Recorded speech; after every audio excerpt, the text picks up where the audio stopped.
அம்மா எல்லோரும் வாங்க, மடப்புறம் போவோம்.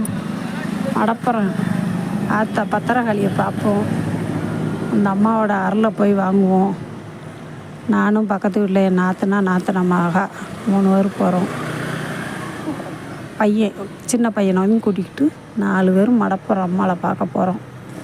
அங்கே பாருங்கள் எவ்வளோ மக்கள் அந்த ஆத்தாளை வரிசையில் நின்று கும்பிட்டுட்டு அவளுக்கு முன்ன உட்காந்து அமர்ந்து அவளுடைய வரத்தை கேட்கு. எல்லாருக்கும் இந்த அம்மா வரம் கொடுக்கா. எல்லாருக்கும் ஒவ்வொரு பிரச்சனைகளோடு தான் போகிறோம். போய் தாயே எனக்கு இந்த பிரச்சனையை தீர்த்து வை அம்மான்னு அவளுக்கு முன்ன உட்காந்து மடியை ஏந்தி என்னை தீர்த்து கூட அம்மான்னு கேட்கும். எல்லாத்துக்கும் தீர்த்து வைக்கா அந்த ஆத்தா, நம்மளுக்கும் தீர்த்து வைப்பா. நம்பிக்கையாக போய் அந்த ஆத்தாளை கும்பிடுவோம். அம்மா தாயே